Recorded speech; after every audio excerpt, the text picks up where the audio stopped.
question. How are you taking field notes during the pandemic? Are you taking them? If so, how are they different from you would usually take them?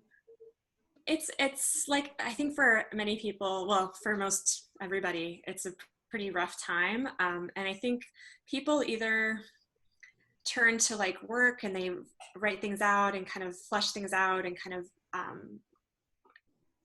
tease things out through writing. I think a lot of times that's really helpful. It's definitely helpful for me to do that. I'm going to admit that I'm not doing it very well, and I'm trying to be okay with that.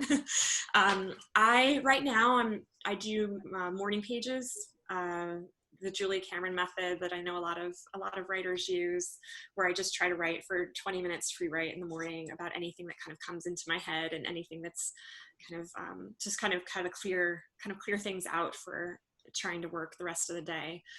So those I think have become my field notes.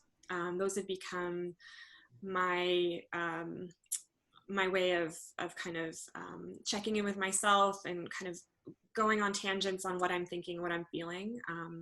Those of us who aren't leaving our houses aren't exposed to many new experiences right now. So for me as a writer, there's not much to write about, so I have to dig a bit deeper to get into those field notes, things that I've seen on the news or things that connect to my research, things that I've talked to a student about that kind of got me thinking.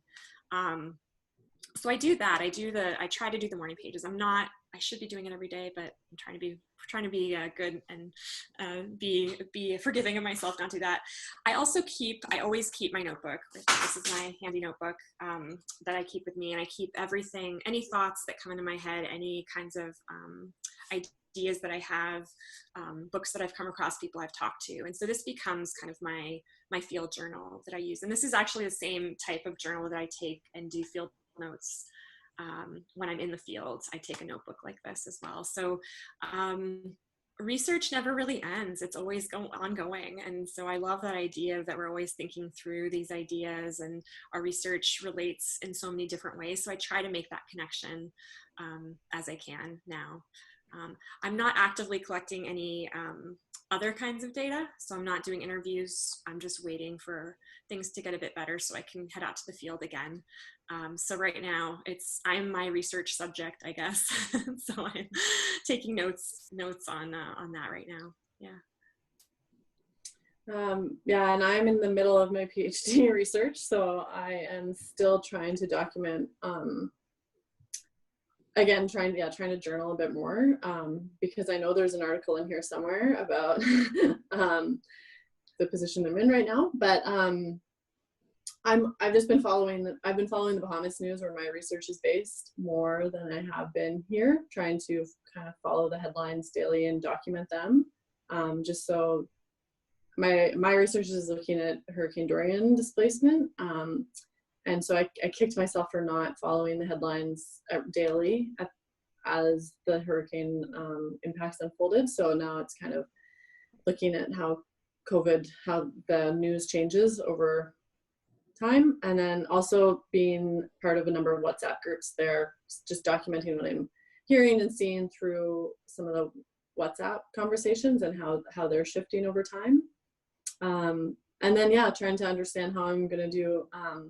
I was lucky to have spent about 3 months in the Bahamas before COVID, or four and a half months, but in 2 different stints. And so I have my field notes from those times. The first month was much more diligent than the last 3 months.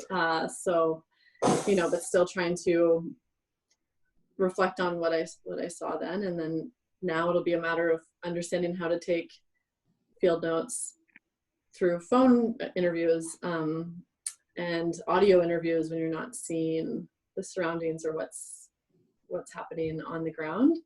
But yeah, it should be interesting. I was saying to Bree before, I was definitely using different ways of doing field notes as well. Like sometimes it's just walking and voice recording and talking to myself as I take the dog out, and I'm looking at photos and trying to reflect on those things. But it's different. It's not.